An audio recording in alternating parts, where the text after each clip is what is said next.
तो दोस्तों, आपका स्वागत है हमारे अंगार टॉक शो में। और अगर हम बात करें तो ये दुनिया एक रंगमंच की तरह है और हम सभी यहाँ पे एक किरदार है। और जो ऊपर वाला है वो एक तरह से निर्देशक भी है, निर्माता भी है। आप सोच रहे होंगे कि मैं निर्देशक, निर्माता, रंगमंच की बात क्यों कर रहा हूँ, क्योंकि आज हमारे इस टॉक शो के पहले मेहमान जो हैं वो इसी फील्ड से हैं। तो हम स्वागत करते हैं अरविंद त्रिपाठी जी का, जो कि डायरेक्टर हैं और लेखक भी हैं। नमस्कार सर, कैसे हैं आप? बहुत बढ़िया। तो सर, आप ये बताइए कि आपका सिनेमा की तरफ रुझान कैसे हुआ और आप रहने वाले कहाँ के हैं? आप भोपाल से ही हैं या फिर? मेरी कर्म भूमि जो है, हाँ जी, और मेरे जीवन का अधिकांश समय हाँ जी, 90% जो भोपाल में बीता है जी। 8% मैं कहूँ बम्बई में, और 2% जो कहूँ वो मेरे नेटिव प्लेस जहाँ से मैं पैदा हुआ, मेरी जन्मभूमि उत्तर प्रदेश के देवरिया। और सिनेमा के प्रति मेरा लगाव भी वहीं से पैदा हुआ। बेसिकली सिनेमा नहीं कह सकता हूँ, नाच के प्रति, थिएटर के प्रति, जिसको हम थिएटर कहते हैं। हाँ जी। जब मैं 5-6 साल का था तो मेरे परिवार में एक शादी थी और उसमें एक नाच आई। पहले उत्तर प्रदेश में और बिहार में 3 दिनों की बारात हुआ करती थी। अच्छा। और बारात आती थी तो पहले दिन नाच वाच, अपने रीति रिवाज भी चलते रहते थे, और रात को 11-12 बजे के बाद नाटक हुआ करते थे। वो नाटक ऐतिहासिक भी होते थे और धार्मिक भी होते थे। अच्छा। तो मैं भी एक रात बड़ी मुश्किलों से अपने आप को करके कि देखना है, बहुत छोटा भी था, घर वालों की अनुमति, तो घर से चुपचाप भाग के गया और रात भर नाच देखा। सुबह 4 बजे आया, बड़ी पिटाई भी हुई घर पे। और उस नाच ने मुझे इतना प्रभावित किया कि मैं अपनी छत पे चढ़ जाता तो ढोल लेकर के, टीन का ढोल लेकर, जो उसके संवाद थे उसकी प्रैक्टिस किया करता था। अच्छा। बाद में मुझे पता चला जब 1 आध साल और बीता कि ये जो नाच वाले हैं ये मेरे गांव से ही दूर पे रहते हैं, तो मैं स्कूल ना जाके उनके यहाँ जाके उनकी रिहर्सल देखा करता था। इस तरह से मुझे नाच ने प्रभावित किया और मेरे नाटकों के प्रति आकर्षण पैदा हुआ। फिर मैं वहाँ से, हम पिताजी मेरे सेंट्रल गवर्नमेंट में थे और हम भोपाल आए। और मैं 4th क्लास में अगर कहें तो मेरी पढ़ाई जो है वो 4th क्लास से स्टार्ट होती थी। इसके पहले मेरी शिक्षा गांव में हुई, लेकिन शिक्षा नहीं कह सकते। मैं बेसिकली घर से निकलता तो था, वो पटरी, क्योंकि लकड़ी की पटरी हुआ करती थी, चूने से लिखा करते थे, किसी कलम हुआ करती थी बांस की, घर से लेके निकलता था और जाके नाच के वहां पर खड़ा रहता था, बस देखता तो कैसे क्या करते हैं। उसके बाद में मतलब तोहफा भी मिला, पिटाई भी मिली, इनाम भी मिला बहुत। माँ ने बहुत कुटाई भी करी अच्छे से कि स्कूल जाता नहीं है, ये है वो है। अब छोटा था तो समझ में आती नहीं थी। लेकिन उसके बाद भोपाल आया। भोपाल में आने के बाद आकाशवाणी में मैं बाल सभा हुआ करती थी, शायद अभी भी होता है। हाँ जी। तो मैं 6वीं क्लास में था और मैं बाल सभा सुनता था, तो मुझे लगता था मुझे भी आकाशवाणी में लगता था रेडियो में बोलता कौन है, कोई तो आदमी है। तो मैंने कई बार अपने रेडियो को खोल डाला पेचकस से कि इसमें है क्या, कौन बोलता। बाद में मुझे पता चला तो हमारे यहाँ आकाशवाणी के कुछ लोग आए और उन्होंने हमारे स्कूल की प्रार्थना को रिकॉर्ड किया और उन्होंने कुछ आकाशवाणी और रेडियो के बारे में बताया कि रेडियो कैसे काम करता है। अच्छा। तो मुझे वहीं से पता चला कि तब तो गूगल कुछ था नहीं, बड़ी मुश्किलों से पता चला कि आकाशवाणी है कहाँ। और मैं घर से बैग लगी, मेरी बड़ी बचपन से ही कहा जाए कि गोल मारने की आदत रही है तो मैं बस्ता वस्ता लेकर के घर से स्कूल के लिए निकला और स्कूल ना जाकर के सीधे आकाशवाणी पहुंचा, पैदल। मैं समझिए टीला जमालपुरा रहता था और वहां से करीब 5 किलोमीटर होगा, 5 किलोमीटर पैदल अकेला। मेरे दोस्त तो सब स्कूल गए और मैं आकाशवाणी गया। मैंने उनसे पूछा भाई कैसे क्या है, तो उन्होंने, मतलब जनरली होता क्या है, लोग आज कोई होता तो भगा दिया जाता गेट से, लेकिन उस टाइम मुझे किसी रोका टोका नहीं और मुझे बुलाया अंदर उन्होंने और पूछा कैसे। तो मैंने कहा आकाशवाणी में ये कार्यक्रम आता है और मुझे इसमें भाग लेना है, मुझे भी कुछ बोलना है। बोले ठीक है, आप एक दिन आइए। और बाल सभा में तो एक दिन गया तो उन्होंने मुझे वैसे ही बैठा के रखा बच्चों के साथ को भी बीच में। फिर मैंने कहा नहीं, मुझे बोलना है। तो इस तरीके से आकाशवाणी में मैं बबलू के कारनामे नाटक आता, तो एक सीरीज चलती थी, उसमें मैंने पार्टिसिपेंट किया, ऑडिशन दिया और मैं सिलेक्ट हुआ।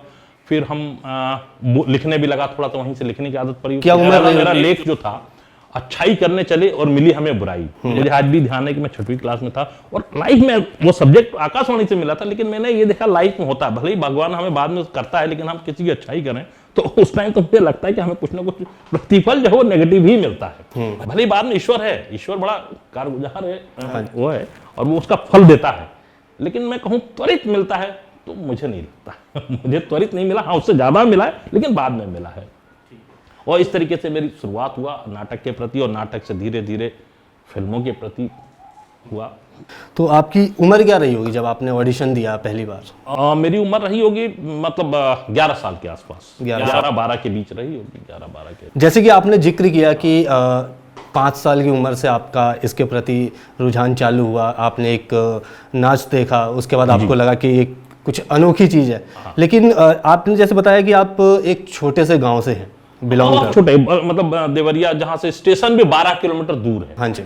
हाँ, वो पैदल जाने, उस जमाने में आने जाने का साधन भी नहीं था। आज भी है, मतलब आपका व्यक्तिगत साधन है तो आप पहुंच सकते हैं मेरे गांव में, बरपार करके गांव है।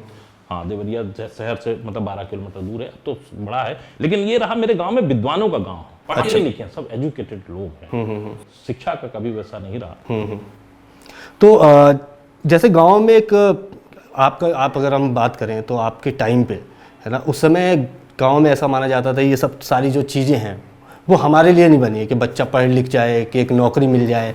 तो ये एक अलग सा थॉट कैसे? अरे मैंने बोला तो आपको, इनाम मिला था ना मुझे। हाँ जी। माँ ने जब भी पता चला कि ये यहाँ गया है तब अच्छे से इनाम दिया है मुझे, मतलब अच्छे से कुटाई हुई है। पढ़ाई लिखाई करो, पढ़ाई लिखाई। अब उस समय पढ़ाई लिखाई क्या, हमें तो ये लगता था ये जो कर रहे हैं बाप रे कितना बड़ा है, इसको सब ताली बजा रहे हैं। मेरे लिए वो मतलब मेरे जिसको बोला जाए, जैसे आज अमिताभ बच्चन को देख करके हम सोचते कि अमित जी हैं तो बड़े हमारे आदर्श हो सकते हैं, तो वो मेरे नाच के जो कलाकार थे वो मेरे आदर्श थे। वो नाच वाले मैं जानता नहीं था, लेकिन मेरे लिए मैं उनको जो भगवान का रोल करते थे मैं उनको वाकई भगवान समझता था। जैसे मैं बताऊं, मेरे जीवन की जो पहली फिल्म मैंने देखी, अपने लाइफ की जो सबसे पहली फिल्म देखी थी, वो जय संतोषी माँ देखी थी। और जय संतोषी माँ जब मैं देखने गया थिएटर में, वहीं गांव से ही जब मैं गया, मेरी माँ के साथ गया, तो मुझे जब वो संतोषी माँ जब भी आती थी या दूसरे कलाकार आते थे, मैं उनको मुंह से चढ़ाता था। लेकिन जब देवी आती थी तो मैं प्रणाम करता था, बार बार झुक के प्रणाम करता था। तो बाप रे, देवी जी प्रकट हो गई। तो ये आप हो सकता है मेरे साथ है, और मेरा मानना है कि हर एक के साथ ऐसा ही घटा होगा। बिल्कुल बिल्कुल। आज चूंकि टेक्नोलॉजी का दौर है तो शायद वो सब चीजें ना होती हैं, लेकिन हमारे दौर में, मैं 70 से 75 के दशक की अगर बात करें तो शायद हर एक के मन में ऐसा ही होता होगा। सर, जैसे आपने बताया कि आपको प्रसाद भी मिला, इनाम भी मिला आपकी माता जी से, हाँ।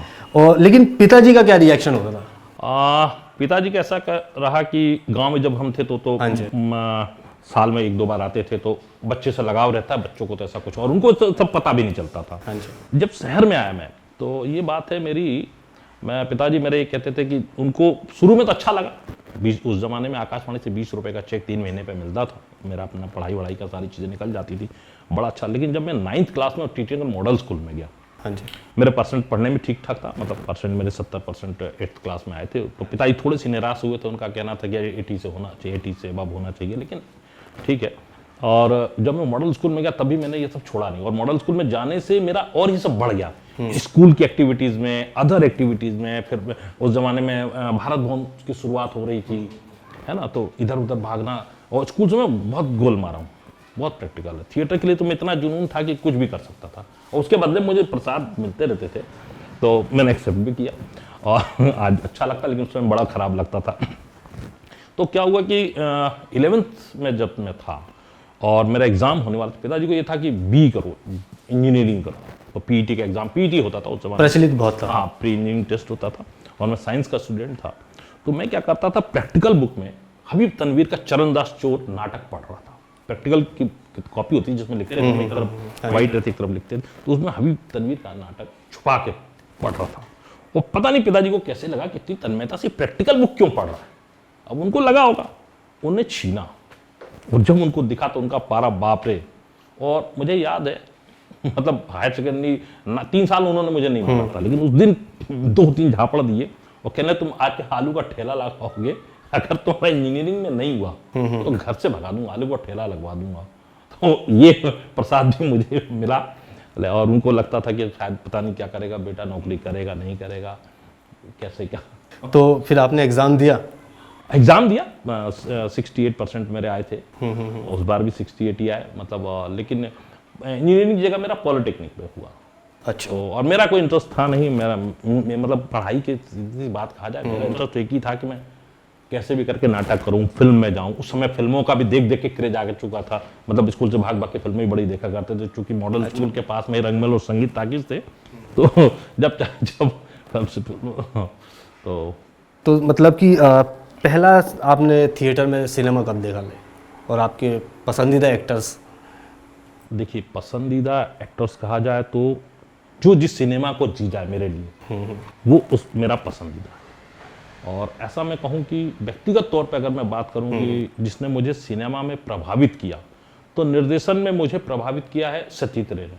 हालांकि लोग कहेंगे मिस्टर और या गोविंद निहलानी जी ने थोड़ा सा मेरे आर्टिस्टिक टच सिनेमा के प्रति में ज़्यादा वो रहा बजाय व्यावसायिक सिनेमा के। ये मेरा अपना वो है, क्योंकि पिताजी मेरे शांति निकेतन बंगला से पढ़े थे, तो पिताजी ने घर में जो परिवेश मिला वो मुझे बंगला साहित्य का ज़्यादा मिला। मेरे पिताजी को जितने भी किताबें थे, पिताजी खुद मेरे साहित्य में थोड़ा लिखते थे, और चूंकि भोपाल आ गए, बंगला परिवेश खत्म हो गया, तो उन्होंने जॉब की तरफ ही ध्यान रखा, ज़्यादातर अपने प्रमोशन में लगे रहे वो।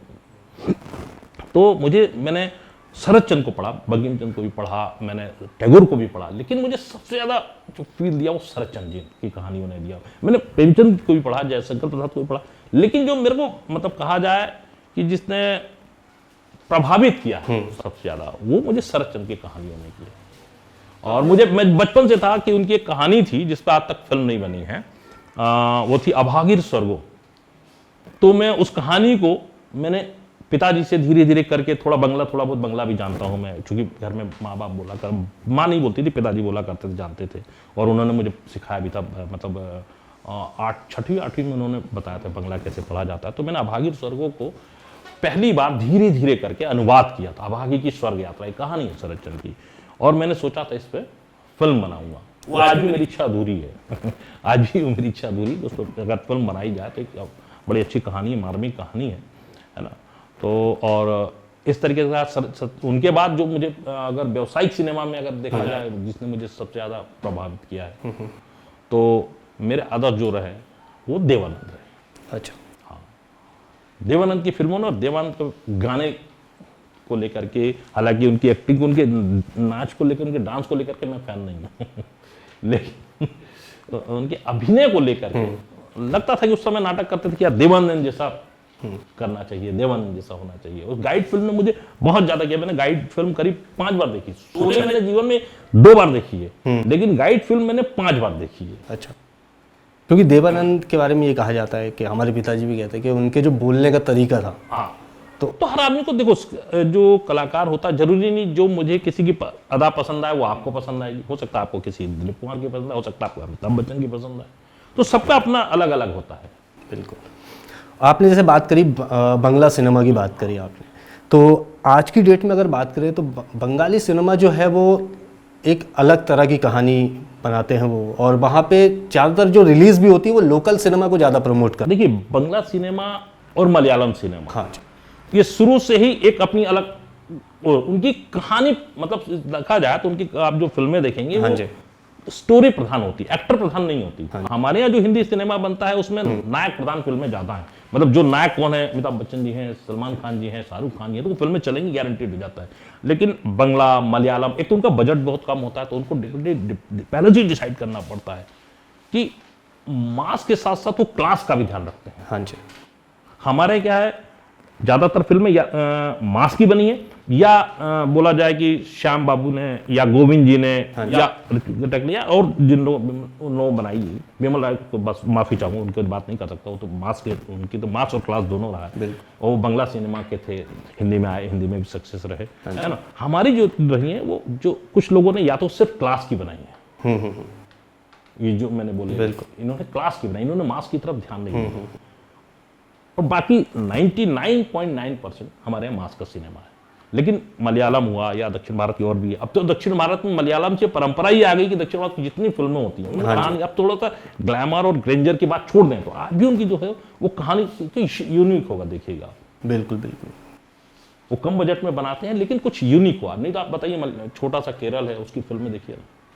बिल्कुल।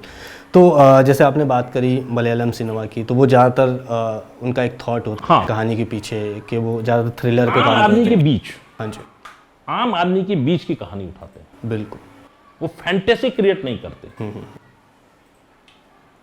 तो ये डिफरेंस आपने बताया हमें, बॉलीवुड का डिफरेंस आपने बताया। मैं ऐसा किसी का डिफरेंस करने के लिए मैं कोई नहीं हूं, ये मेरा अपना नजरिया है। आपका नजरिया बिल्कुल अलग हो सकता है, किसी और का नजरिया बिल्कुल अलग हो सकता है। क्योंकि आज की डेट की अगर अपन बात करें, जो लोगों का सिनेमा देखने का तरीका है वो पिछले 5-6 सालों में या 3-4 सालों में अगर बात करें OTT के आने के बाद ज़्यादा बदला है, क्योंकि वो रीजनल सिनेमा से भी कनेक्ट कर पा रहे हैं, क्योंकि जो पहले नहीं हो पा रहा था पॉसिबल, क्योंकि एक मोनोपोली थी कि एक्टर्स की, कि यही एक्टर चलेंगे। लेकिन साउथ का सिनेमा बड़ा हुआ है, रीजनल सिनेमा बड़ा हो गया है, तो डिफरेंस तो हिंदी में तो आज भी देखा जाए तो एक्टर प्रधान फिल्म है, अभिनेता प्रधान। अभिनेता कौन है आपकी फिल्म में, है ना, कौन अभिनेता है आप, उसके ऊपर हमारी ऑडियंस थिएटर में जाएगी। अभिनेता छोटा है तो एक्सेप्शनल हो जाता है कि वो पहले उसको रिलीज करके उतने एक हफ्ते चला पाए प्रोड्यूसर डायरेक्टर प्रोड्यूसर। तो जब छोटे बजट की फिल्म होती है, कहानी अलग होती है, तो उसके पास इतना पैसा भी नहीं होता है कि उसको उस तरीके से रिलीज करे, उतनी पब्लिसिटी करे, सारी चीज़ें। और लक, सिनेमा 50% लक है, 50% मेहनत है। तो लक तो किसी के साथ भी हो सकता है। कई अपवाद फिल्म है बहुत छोटे में बनी, नदिया के पार को देखा जाए तो बहुत छोटे बजट की फिल्म थी, या भी बहुत सारी फिल्म है जो बहुत अच्छी कहानी है और जो चली भी है। बिल्कुल। लंच बॉक्स देखा जाए, हालांकि लंच बॉक्स में इरफान खान थे, हम भले ही कहें कि वो छोटे बजट की फिल्म है, लेकिन इरफान खान का ही बजट बहुत बड़ा है, फिल्म से ज़्यादा तो इरफान खान का बजट है उसको। तो सर आपने जो बात अभी कही है उससे यही समझ में आता है कि हिंदी सिनेमा है उसमें स्टार ही मतलब आप बात करें तो अपन तो स्टार ही होता है, लेकिन जो रीजनल सिनेमा है उसमें स्टोरी स्टार होती है। बिल्कुल बिल्कुल। ऐसा आपने क्यों कहा? क्योंकि अभी रिसेंट एक इंटरव्यू भी हमने देखा था सिद्धांत का, तो उसमें उसने बताया था कि उसको एक छोटा सा रोल ऑफर हुआ था एनिमल में, तो उसने बोला था कि उसने मना कर दिया उस रोल के लिए, तो उसको बायकॉट कर दिया गया था हर जगह से। देखिए उसका अपना कॉन्फिडेंस था कि मैं इतना छोटा रोल नहीं करूँगा जब तक मुझे मेरे लायक रोल नहीं मिलेगा। हर एक एक्टर का होता है, जैसे कई लोगों ने छोटे छोटे रोल भी स्वीकार किया और बड़े बने, ऐसा नहीं है। और कई लोग होता नहीं, मैं छोटा नहीं करूँगा, मुझे बड़ा ही करना है, चाहे आज मिले, चाहे कल मिले, चाहे परसों मिले। और हमारी इंडस्ट्री में, मैंने आपको बोला अभिनेता प्रधान इसलिए है, अभिनेता क्या कहा जाए अब तो, मतलब इंडस्ट्री में ये है कि जब तक आपकी फिल्म में कोई बड़ा स्टार नहीं होगा उसको डिस्ट्रीब्यूटर नहीं मिलेगा, वो रिलीज करने में आपको इतने पसीने छूट जाएंगे। दूसरी चीज, अब आप बात आते हैं कि आप स्टार कैसे मिलेगा, आपकी कहानी कितनी भी अच्छी क्यों ना हो, आपका प्रोडक्शन हाउस बड़ा होना चाहिए। या आप, अरे भाई मैं डायरेक्टर नया हूं तो मैं कहां से बड़ा होकर के आऊंगा, मैं, या मेरा प्रोडक्शन हाउस बिगनिंग फिल्म है, भाई मेरे पास फंड है, नहीं नहीं नहीं नहीं, आपने पहले 5 फिल्में की हैं उसका वो ट्रैक रिकॉर्ड लाइए। ये हमारे हिंदी में हुआ है। अब तो खैर OTT आने की वजह से बहुत सालों को अपॉर्चुनिटी मिलने लग गई, लेकिन आज से 6 साल पहले तक यही दौर था। बिल्कुल, मैं स्वयं भुक्तभोगी हूँ। मैं अपनी फिल्म के लिए बहुत सा, मतलब मैं कर रहा था एक बाबूजी एक टिकट बम्बई एक फिल्म कर रहा था, जिसमें बाद में राजपाल जी ने काम किया था। राजपाल जी थे, सुधा चंद्रन जी थी और बहुत सारे। और उस फिल्म में मैंने कंगना जी तक को अप्रोच किया, पिच किया। अच्छा। और ये दुर्भाग्य रहा कि कंगना जी, उनकी बहन रंगोली से सारी चीज़ें बात होने के बाद भी, उस टाइम उनकी क्वीन भी आई थी और थोड़ा सा ट्रैक मिलता जुलता था मेरी फिल्म का कहानी की। हालांकि मेरी कहानी का जो बैकड्रॉप था वो मध्य प्रदेश के बुंदेलखंड से बिलोंग था, एक रियल स्टोरी पे था मेरा कहानी। वो अपन बाद में बात करेंगे कि वो फिल्म से क्या नफा और क्या नुकसान था और कितनी यथार्थ की करी थी। लेकिन मैंने आपको बोला कि जब आप बम्बई में खड़े होते हैं तो आपको शुरू में जब आप जाते हैं तो आपको लगता है मेरे पास यूनिक कहानी है, मैं ये कर दूंगा वो कर दूंगा। लेकिन जब आप 20 धक्के खाते हैं तो आपको समझ में आता है कि आपकी या तो आपकी फैमिली बैकग्राउंड वैसा हो, हाँ जी, और नहीं तो आप इतने फाइनेंशियली इतने स्ट्रांग हो, अदरवाइज आप स्टार के उसको मिलने के लिए आप तरस जाएंगे। उनको कहानी से कोई लेने देना नहीं होता, जितने स्टार बोलते हैं कोई नहीं पढ़ता कहानी। बहुत अच्छा एक फिल्म थी संजय दत्त की, वो आपने फिल्म देखी होगी, संजय रवि कपूर ने एक्टिंग की थी, संजू में है कि अपने डायरेक्टर राजकुमार हिरानी जी उसको स्क्रिप्ट लेकर के दे करके आए थे और उन्होंने स्क्रिप्ट रख दी थी, उनकी गाड़ी की डिक्की में पड़ी थी, उनका कोई रिस्पॉन्स नहीं देता। और एक दिन उनके पिताजी ने वो स्क्रिप्ट देखी और उनको कहा था करने के लिए। तो आप इसी से समझ सकते हैं कि हर एक्टर के पास जाएंगे तो वो बोलता है मेरे घर में तो ये 20 स्क्रिप्ट है मेरे पास, तो तुम जो यूनिक आइडिया ले रहे हो वो उससे ज़्यादा यूनिक मेरे पास है, पैसे बताओ। वो मेरे सेक्रेटरी से बात कर लो, मतलब वो पैसे नहीं बोलते हैं डायरेक्टली, मैं वो हूँ, लेकिन उनका सेक्रेटरी पहले बोलता है पैसे कितने हैं, नए हैं तो वो वही चीज़ का अगर वो किसी से 1 करोड़ ले रहा है तो वो आपसे सीधे 3 करोड़ की बात करेगा, आप कितना बार्गेन करेंगे। तो इंडस्ट्री में स्टारडम था, है, और मेरा मानना है कि आगे भी रहेगा। तो जैसे आपने कंगना रनौत की बात करी, तो अब थोड़ा सा टॉपिक चेंज होगा यहाँ से, क्योंकि अभी बीजेपी से उनको टिकट मिला है, हाँ, सांसद का टिकट मिला है मंडी से। तो जैसे हमने देखा है कि जितने भी पुराने, अगर बात करें एक्टर्स के, जिनको भी मतलब कि राजनीति में जो भी एक्टर्स आए हैं, है ना, तो उनका जो करियर है वो एक तरह से पूरा डाउन चला गया। एग्जाम्पल के लिए गोविंदा की बात करते हैं आप। सिर्फ गोविंदा क्यों, राजेश खन्ना जी भी हैं और भी बहुत सारे। अमिताभ एक्चुअली बच्चन क्या का होता है, भी- देखिए एक्चुअली क्या है, मैं आपको बताऊं, मैं बीच में बात की आपको काट रहा हाँ हूं जी कि जब दो नाव में पैर रखेंगे, हाँ जी हमारे कहा होता है, दो नाव में जब आप पैर रखेंगे तो डूबेंगे। साउथ में लोग सक्सेस हुए हैं, साउथ में लोग, लेकिन जिस दिन उन्होंने उन्होंने जब राजनीति में आए तो सिनेमा छोड़ दिया उन्होंने। हमारे यहाँ क्या है, पैरेलली दोनों चीज चाहते हैं, क्योंकि क्या है, सिनेमा इसलिए नहीं छोड़ना चाहते, उससे पैसा भी मिल रहा है। पैसा और पावर दोनों चाहिए। सिनेमा से पावर नहीं, सिनेमा से सिर्फ पैसा है, और राजनीति से पावर है। वही मैंने कहा, मतलब पैसा और पावर। तो दोनों चीज नहीं होना चाहिए ना आपके पास, दोनों चीज मत करिए। आप बने काहे के लिए हैं, आपका फर्स्ट एम क्या है, आपको जनता पसंद क्यों करती है, आप हमारे हीरो क्यों हैं, जो हम कर नहीं सकते वो हमारा हीरो करता है। लेकिन राजनीति में क्या संभव है, ये बिल्कुल संभव नहीं है। तो जब यथार्थ के धरातल पर आप उतरते हैं हाँ जी, तो आपको असफलता ही मिलेगी, क्योंकि आप हीरो हो ही नहीं सकते ना। आप एक रात में सारी समस्या नहीं, सिनेमा में नायक फिल्म उठा के देखिए 24 घंटे में सीएम भी बन जाता, सारी समस्याएं सुलझा सकता है, लेकिन क्या वास्तविक जीवन में ऐसा संभव है? लेकिन हम क्या करते हैं यार, हमने हीरो को इसलिए जिताया कि हमने इसको ऐसा करते देखा था, आज ही हमारा आया, हमारी समस्या को सुलझाते। गरीब आदमी जो उसका मतलब ब्लाइंड फॉलोअर्स है, वो यही सोचता है कि हम ये समझ के ही उसको वोट देता है। रियल लाइफ में उसने कभी देखा नहीं, जब उसकी गली से गुजरता है तो धन्य हो जाता है कि यार भाई राजेश खन्ना या अमिताभ बच्चन या कोई भी हो, हमारी गली से गुजरता है, यार हमारे मोहल्ले में अब तो हमारी सारी समस्याएं सॉल्व हो जाएंगी। उसके मन में ये रहता है, वो ये समझ के वोट देता है। और जैसे मेरठ से अरुण गोविल को भी टिकट दिया गया है जी। तो उनकी भी जो छवि है लोगों के बीच, नहीं, बिल्कुल राम की छवि राम है, की और अरुण छवि। गोविल जी ने अपनी छवि को ताउम्र कायम रखा है। हाँ जी, मैं अरुण गोविल जी से मिला हूं, मैं एक सीरियल कर रहा था नर्मदा पे परिक्रमा, अच्छा, तो उसके होस्ट के लिए मैं उनसे मिला था संयोगवश। उस सीरियल में मैंने मतलब बाद में किसी और को लिया था, यशोधन राणा जी को लिया था, जिन्होंने शिव का रोल किया। बहुत सारे सीरियलों में सिर्फ शिव का ही रोल करते थे वो। और ये फिल्म थी आपकी, अभी नाम भूल रहा हूँ उसका, उसमें भी उन्होंने बड़ा अच्छा परफॉर्मेंस किया था, ऋतिक रोशन की फिल्म थी। तो अरुण गोविल जी को मैंने ये देखा, वास्तविक जीवन में भी वो राम जैसे ही उन्होंने उसके आचरण को पालन किया है उन्होंने। तो आपको लगता है कि मतलब राम जैसा कैरेक्टर पॉलिटिक्स में जाना चाहिए? देखिए, क्योंकि वो थोड़ा क्या डिफरेंट, देखिए वो क्या सोच करके आए हैं, मुझे तो यही ताज्जुब हो रहा है। वो उम्र के इस पड़ाव पे आए हैं। अगर उनको ये करना ही था, जो मेरा मानना है, तो जब रामायण खत्म हुआ था, जैसे अरविंद त्रिवेदी जी ने छोड़ दिया था सिनेमा, हाँ जी। वो राजनीति में ही आ गए थे पूरे तरीके से। अरविंद त्रिवेदी भी राजनीति में आए थे, उसी रामायण की देन है। हालांकि वो तो जो उन्होंने रावण का रोल किया वो तो इतिहास रच दिया उन्होंने, हालांकि अरुण गोविल जी ने भी किया। रामायण के हर कलाकार ने, महाभारत के हर कलाकार ने अपने आप में अद्भुत अभिनय किया है, उसमें हम कोई दो राय नहीं कह सकते। लेकिन अब उम्र के इस पड़ाव पर मेरा जो ओपिनियन है कि आप क्या कर लेंगे, और जनता की उम्मीद आपसे राम की वाली है, भगवान राम सब कर सकते हैं। जो छोटा तबका है, जो निम्न तबका है, इन्हीं के पास आज हमारे देश की संस्कृति बची हुई है। संस्कृति और धर्म की अगर रक्षा अगर कहीं बचा हुआ है, धर्म और संस्कृति अगर दोनों चीजें देखी जाए, तो वो निम्न सर्वहारा और निम्न तबके के पास है। वो रात भर लाइन में लग करके देवी जी के दर्शन के लिए खड़े रह सकते हैं, लेकिन कभी उच्च वर्ग या मध्यम वर्गीय वर्ग नहीं जाएगा। मध्यम वर्गीय तो वैसे ही घुसा पिटा होता है, ना इधर का होता है ना उधर का होता है, लेकिन उच्च वर्ग का नहीं जाएगा। निम्न वर्ग का आदमी, चाहे मंदिर हो चाहे चले जाइए, देखिए 2-2 दिन लाइन में खड़ा हुआ है, वो किसी भी मंदिर में चले जाइए, आपको निचला तबका ही मिलेगा। और वोटिंग भी यही लोग सबसे ज्यादा करते हैं। ये विडंबना है हमारे देश की। उच्च वर्ग तो अपने घर में आराम से, मुझे क्या करना, जो बने उसको हम अपना काम कराएंगे।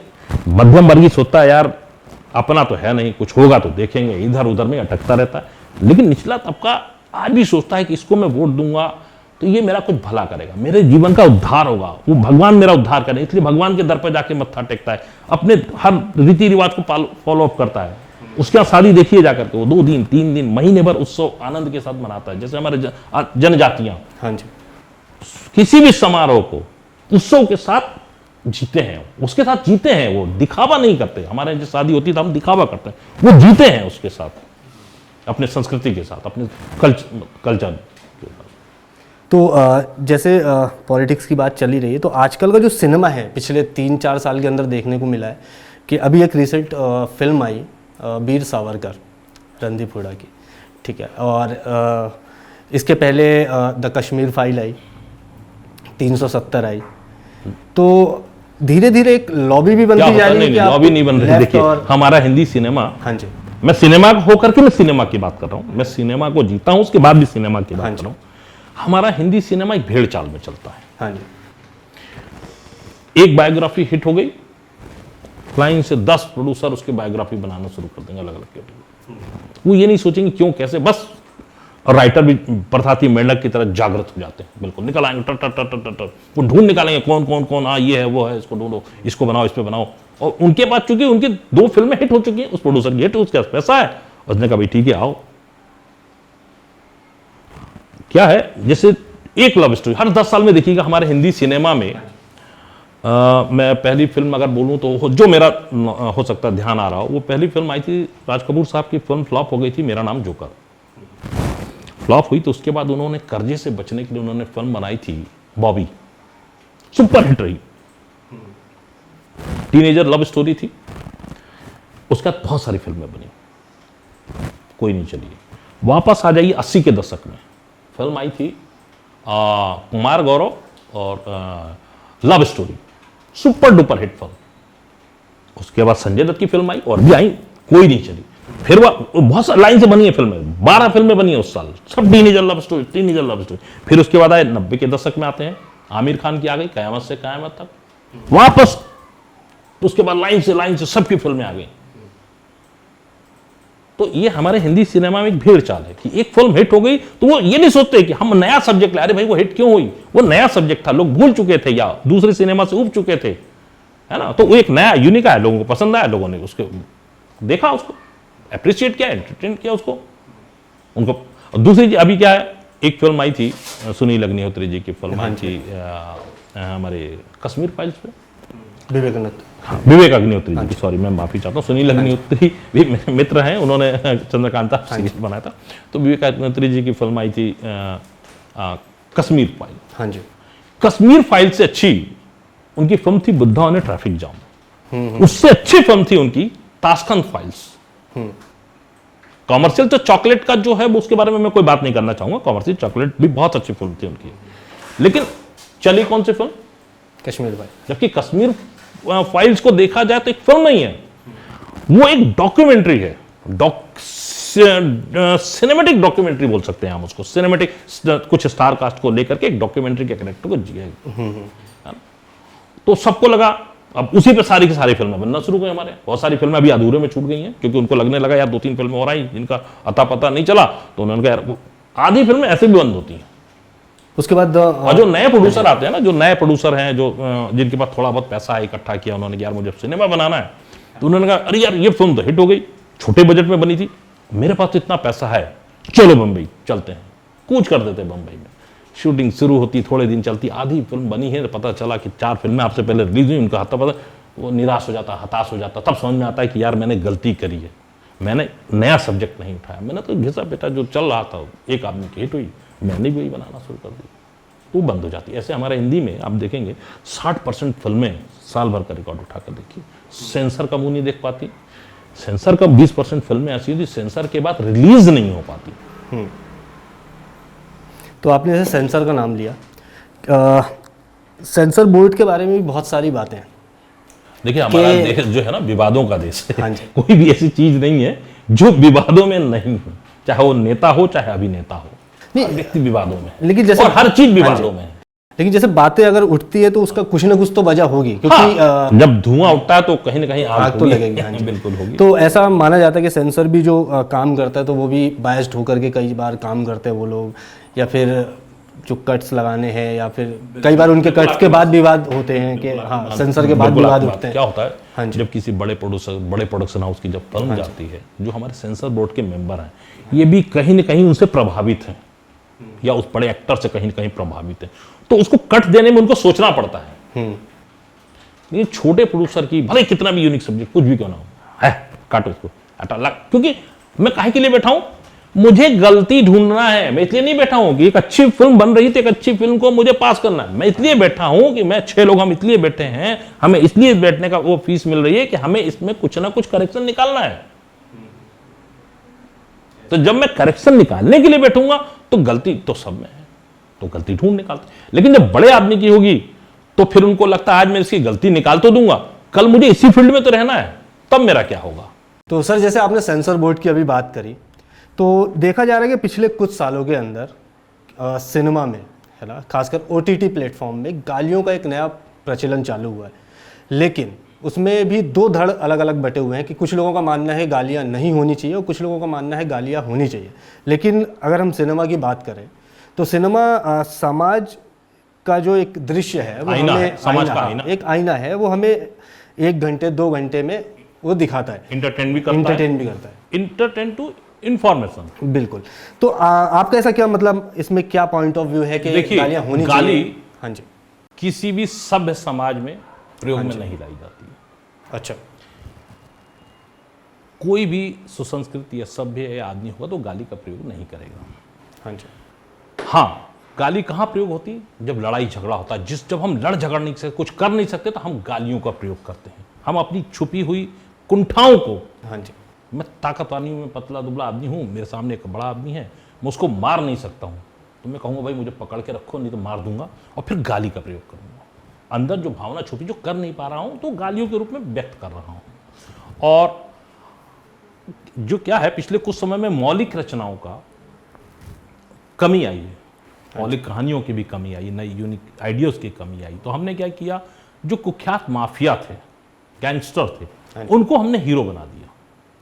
तो जब माफिया हो या गैंगस्टर हो तो उसका सामान्य जीवन तो हो नहीं सकता ना, बिल्कुल। या सामान्य भाषा का उपयोग नहीं कर सकता। अपने फंटर से, अपने छर्रे से वो कैसी भाषा का उपयोग है? उसको मार दे तो ये थोड़ी बोलेगा यार मार दो, उसको 2 गाली बक के ही बोलेगा।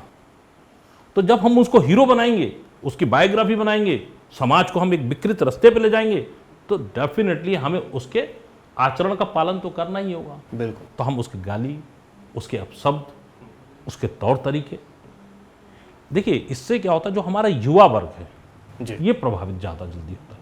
हर दौर काल में ही हम जैसा समाज को देंगे वैसा ही प्रतिफल मिलेगा। तो जो अभी दौर है, मेरा मानना है कि सिनेमा लाइन का हूँ, सिनेमा को ही जीता हूँ। मैंने कहा भी आपसे कि एक सभ्य समाज दिए, सिनेमा का काम है समाज को आईना दिखाना। अच्छा। और हम क्या कर रहे हैं, हम गलत प्रतिकृति दिखा। कुछ लोगों ने, ठीक है गैंगस्टर कुछ लोग थे, कुछ तो माफिया थे, कुछ, लेकिन अंत क्या हुआ, सबका बुरा ही हुआ ना। तो हम सिनेमा को भी बुरे की तरफ ले जा रहे हैं, क्योंकि OTT पे सेंसर है नहीं। हाँ जी। तो खुलेआम गालियों का प्रयोग हो रहा है। और अब क्या है, अभी एक फैशन हो गया है। हम बड़े स्टार हैं, वो भी घर में रहते हैं या लोगों के बीच जाते हैं, बोल नहीं पाते, उन्होंने कहा लाओ यार OTT पे लिखो, एक वो चला है तो मैं भी चलूंगा, उसकी गाली प्रचलन में, उससे अच्छी लिखो जरा गाली। अब गालियों को भी अच्छे प्रचलन लिखने का राइटर को बोला जाता है, यार कुछ यूनिक गाली लिखो। अरे यूनिक गाली क्या है भाई, आजकल हर एक्टर बोलता है ये। और खासकर मैं उन एक्टरों की बात करूंगा जो थिएटर से आए हैं, जो थिएटर से आए हैं, वो इसको ज़्यादा प्रयोग कर रहे हैं। जैसे नवाजुद्दीन सिद्दीकी। नहीं, मैं किसी का नाम लेना नहीं चाहूँगा, नवाजुद्दीन हो गए या मनोज जी हो गए, या किसी का नाम लेना नहीं चाहूँगा। ये लोग उसका प्रयोग करते हैं तो हमें लगता है नेचुरल है, लेकिन जनता ये भूल जाती है किसकी अनुकृति कर रहे हैं, उस गैंगस्टर को। और हम जब ये इतने रियलिस्टिक तरीके से जी जाते हैं, हम उसको यथार्थ मान लेते हैं। तो हमारा युवा वर्ग क्या सोचता है, ये करने में यार ज़्यादा फायदा है, यार हम बहुत जल्दी करोड़पति हो सकते हैं, बहुत जल्दी लखपति हो सकते हैं। उसको ये नहीं मालूम, ये उसके जीवन को जी रहे हैं।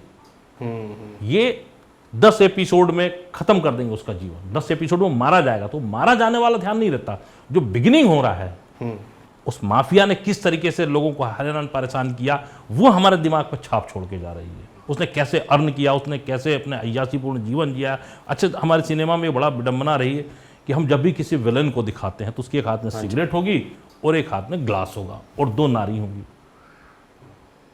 साथ में। तो जरूरी थोड़ी है कि माफिया पूरा टाइम यही करता रहता है क्या, लेकिन हम उसको दिखा इस तरीके। तो हमारे युवा को क्या लगता है, या सभी को ये लगता है यार अगर हम ऐसा करेंगे तो हमें शराब भर जीवन में ही पूरा जीवन है, 2 सुंदरियां मिलेंगी और सिगरेट जो हम चाहेंगे पिएंगे, जो हमसे चाहे गन कभी भी चला सकते हैं, कभी भी किसी को मार सकते हैं। लेकिन क्या हमारे समाज में ये घटनाएं रोज घटती हैं? तो आदमी का जीना ही मुहाल हो जाएगा। क्या पुलिस नाम की व्यवस्था नहीं है, हमारी व्यवस्था कोई वो नहीं है क्या? लेकिन हम जिस तरीके से सिनेमा उसको प्रेजेंट कर रहा है और मोबाइल ने उसको इतना, मास को इतना प्रभावित कर दिया है कि वो उसको रियलिस्टिक लगने लगा है। और युवा वर्ग भी अब गाली को लड़कियां भी अब उसको अनुकृति कर लेंगी। पहले किसी दौर में हमारे यहाँ शराब और सिगरेट पीना महिलाओं के लिए या पुरुषों के लिए भी वर्जित माना जाता था, आज स्टेटस सिंबल हो गया है। कुछ दिनों के बाद इसी तरीके से जैसे अमेरिका में बड़े गन रखना स्टेटस सिंबल है, हाँ वो तो नॉर्मल है वहाँ पे। तो हमारे यहाँ भी, लेकिन हमारे यहाँ की एक व्यवस्था है, आपको उसके लिए उसी व्यवस्था के अंतर्गत जीना होगा। ये भारत की एक खूबसूरत प्रणाली है कि आपको उस व्यवस्था के अंदर जीना पड़ेगा।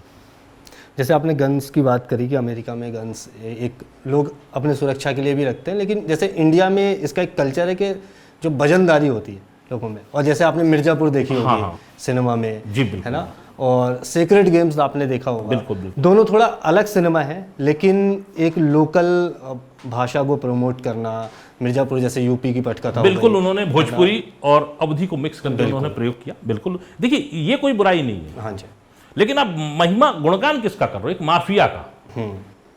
मिर्जापुर कालीन के लिए भी तो जाना जाता है, विंध्यवासिनी देवी के लिए भी तो जाना जाता है। क्या इस गैंगस्टर से ही मिर्जापुर जाना जाएगा? क्या पूरे पूर्वांचल में सारे के सारे गैंगस्टर ही हैं, पूरे के पूरे लोग? ऐसा नहीं है ना। सामान्य आदमी जीता, वहाँ का आदमी बंबई आके अमिताभ बच्चन भी बनता है, वहाँ का आदमी दिनेश लाल यादव भी बनता है, वहाँ का आदमी और एक्टर बनता है, राजपाल यादव भी बनता है, क्रिकेटर्स या बड़े बड़े हमारे दिग्गज भारत के प्रधानमंत्री से लेकर के सभी चीजें हमें मिली है उत्तर प्रदेश से। तो क्या सारे के सारे माफिया हैं? आज प्रचलन ये है कि पूर्वांचल मतलब माफिया, पूर्वांचल मतलब माफिया। अरे भाई, कितने लोग हैं, कितने लोगों का नाम जानते हैं? लेकिन हम महिमा बखान इस तरीके से कर रहे हैं कि हमें लगने लगा हम जब भोपाल में बैठे हैं, या जो जयपुर का आदमी है, जो दिल्ली का आदमी है, या जो अहमदाबाद का, उसको लगता है यार पूर्वांचल मतलब माफिया का साम्राज्य। तो सब माफिया नहीं हो सकते। लोग हैं वो तो सब जगह हैं, गुजरात में भी रहे हैं, जिनका गुणगान स्वयं मुझे बड़ा वो होता है कि रईस पिक्चर में शाहरुख जी ने किया। हालांकि वो अभिनेता है, जो उनको रोल दिया जाएगा वो करेंगे, लेकिन एक अपराधी का महिमा मंडन हो रहा है उसमें, उसका अंत भी हो रहा है, तो अपराधी के तौर पे नहीं हो रहा है, एक हीरो की तरह उसको दिखाया, हीरो की तरह। हाँ, तो ये गलत है। उसका दिखाइए जिस तरीके, क्यों मारा गया उसको, जिस तरीके से उसको मारा गया उसके प्रति सिंपैथी मत पैदा करिए, उसको पैदा करिए कि आप अगर ऐसा करेंगे तो इससे दुगना आपके साथ बुरा बर्ताव हो सकता है। ये तो चलिए उसके समय उस दौर में था, ऐसा हुआ, लेकिन आज आप ज़्यादा होशियार, टेक्नोलॉजी ज़्यादा विस्तृत है, आज अधिकारी ज़्यादा तरीके से। और ये भी एक देखने को मिला है कि इस तरह की कहानी इसलिए भी, इस तरह के डायलॉग्स इसलिए भी यूज़ होते हैं कि मीम पे चल जाए, क्योंकि सिनेमा अगर हम देखें तो रील से रील्स में ज़्यादा चलना चालू हो गया। आज हम शोले के फिल्म के एक एक डायलॉग को रील्स पे डालें तो क्या जबान पे नहीं चढ़ेंगे लोगों के? बिल्कुल। कौन सा ऐसा डायलॉग जो इन सब पर भारी ना पड़े, मुझे बताइए। क्या मुगले आजम को उठा करके अगर उसके संवादों को, शोले पहली फिल्म थी जिसके संवाद को लोगों ने फिल्म से ज्यादा सुना है। लोगों, जब पुराने जमाने, मुझे आज भी याद है 75, 76, 77, 78, 80 के दशक में टेप रिकॉर्डर में लोग उसके डायलॉग सुनते थे। गाने उतने उसके प्रचलित नहीं हुए जितने उसके संवाद प्रचलित हुए, चाहे वो विलन के रहे हों, चाहे कॉमेडियन का, हर चीज का एक समावेश था उसके अंदर। चाहे मुगले आजम उठा करके देख लीजिए, उसके हर संवाद में आपको लगता है। तो क्या ऐसा नहीं है रील्स उसकी आज बनाई जाए तो इनसे ज्यादा भारी पड़ेगी? कोई जरूरी कि गाली की ही रील्स हो, अब शब्दों का ही रील्स हो? अब तो ये हमारे ट्रेंड हो गया है, लड़कियां भी अब इसको मतलब फॉलो अप कर रही हैं कि भाई ठीक है अब मुझे रील्स करना है। और आज नग्नता की उसी के परिणाम है कि देखिए नग्नता की हद हो गई। अब लड़कियां रील्स के माध्यम से कम कपड़े पहन करके अपने आप को प्रति, वो हीरोइन नहीं बन पा रही है। घर की जो बहुएं हैं, जो बेटियां हैं, जो पढ़ाई का दौर है, उन्होंने कहा नहीं भाई मैं रील्स में, ये यार मेरे पड़ोस की लड़की ने उसने डाला था यार 2000 लाइक आए, मैं उससे ज़्यादा एक्सपोज करूँगी। अरे एक्सपोज क्यों? कुछ अपना मोरल लेकर के आओ ना, कुछ अपना कुछ यूनिक लेकर के आओ। मैं ये नहीं कहता हूँ मैं रील्स का विरोधी हूँ या मैं किसी चीज़ का या OTT का विरोधी हूँ। OTT ने नो डाउट जो कोरोना के बाद सिनेमा खत्म हो रहा था उसको उसने जीवन दान दिया। हाँ जी। एक अच्छे OTT भी पंचायत जैसे अच्छे भी बने, लेकिन कुछ बहुत सारे यूनिक भी बने। मैं ऐसा नहीं कह रहा हूँ कि सारे OTT पे जितने भी वेब सीरीज आए सब खराब हैं, अच्छे भी आए हैं, अच्छे बुरे दोनों आए हैं, वो तो सिनेमा में भी रहा है। लेकिन हम जो अनुकरण कर रहे हैं, जो हमारा यूथ अनुकरण कर रहा है, वो गलत सिनेमा का कर रहा है, गलत वेब सीरीज का कर रहा है। तो आपने जैसे बोला कि अभी जैसे आपने लड़कियों की बात करी कि रील्स पे जिस तरह से वो प्रमोट कर रही, तो लेकिन एक अगर हम देखें तो पब्लिक रिकग्नाइजेशन जो होता है, तो उसकी वजह से ये चीज़ें और बढ़ती चली जाती है, क्योंकि एक तरह से लोगों को उसका एक आर्थिक रूप से भी एक उनको बेनिफिट मिलना चालू होता है, चाहे ब्रांड प्रमोशन के रूप में। आपकी बात से मैं आता हूँ, देखिए हाँ जी, कितने व्यूज को आप मानते हैं कि 1 लाख पहुंच रहा है? हर रोज आपको रील्स में 1 लाख से ज्यादा रील्स आते होंगे। पूरा हिंदुस्तान हमारा बहुत बड़ा देश है, दुनिया की सबसे बड़ा आबादी वाला देश है। तो मेरे मानना है कि 1,24,00,000 की आबादी में हाँ जी। अगर देखा जाए तो हर रोज मेरे ख्याल से 50 से 60 हज़ार या 1 लाख रील्स बनते होंगे। कितने रील्स उस मुकाम तक, उस अर्निंग तक पहुंचते हैं? 4 बार जब ये फेल हो जाती हैं, हाँ जी, ये बनाना बंद कर देती। लेकिन उसका दुष्परिणाम देखिए, जो पड़ोस में एक लड़का है जो रहता है, मैंने कहा मैं विरोधी नहीं हूँ, हाँ जी, जब आप स्टार नहीं बन पाते हो तो उसका दुष्परिणाम भी कैसे होता है कि जब वो बन नहीं पाए और उस लड़की ने उसको उठा करके उसमें अपशब्द अश्लील कमेंट्स कर दिए, तो वही लड़की डिप्रेशन में चली जाती है, उस मोहल्ले में वो बदनाम हो जाती है। उसको गलत दृष्टि से देखना, उसने तो ये सब सोच के नहीं किया, उसने गलत नियत से नहीं किया, उसने तो क्या किया कि मैं एक आर्टिस्ट हूँ, एक परफॉर्म कर रही हूँ, मुझे प्लेटफॉर्म नहीं मिल पा रहा है, मैं नए तरीके से इसको करती हूँ, मुझे चांस मिल रहा है, भाई मैं अपने आप खुद स्वयंभू मालिक हूँ, मैं अपने मोबाइल से बनाऊंगी और ब्रॉडकास्ट करूंगी, जिसको अच्छा लगेगा देखेगा। लेकिन जो पड़ोस का है उसने क्या, उसको किस तरीके से नजरिए से देखा उस लड़के ने, अरे यार ये तो बड़े कम कपड़े पे नहीं, बड़े शॉर्ट, यार अश्लील बातें कर रही है, मैं भी इससे 2 बातें कर सकता हूँ अश्लील। तो ये जो संतुलन बिगड़ रहा है, हाँ जी, सामाजिक संतुलन।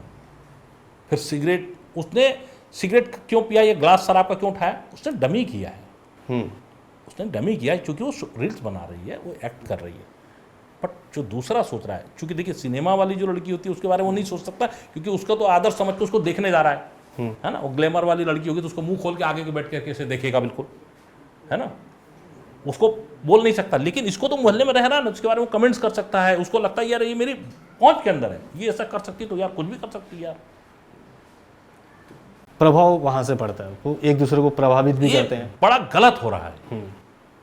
रील्स का मैं नहीं कह रहा हूँ, अच्छे रील्स बनाइए ठीक है, और सिनेमा भी अच्छा और बुरा दोनों बनता है, बिल्कुल, हाँ, OTT में भी ऐसा ही है और जीवन में भी ऐसा ही है। सब अच्छे हो जाएंगे तो बुरा कौन होगा?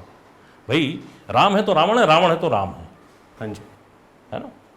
दुर्योधन है, मतलब पांडव है तो कौरव है, कौरव है तो पांडव है। तो ये तो आदिकाल से ही, सृष्टि जब से आरंभ हुई है तब से ही अच्छे और बुरे दोनों हैं, और सिनेमा OTT सब जगह। लेकिन क्या होता है, अभी थोड़ा सा बड़ा तेजी से हम पाश्चात्य संस्कृति की तरफ भाग रहे हैं और अपनी नैतिकता का पतन कर रहे हैं।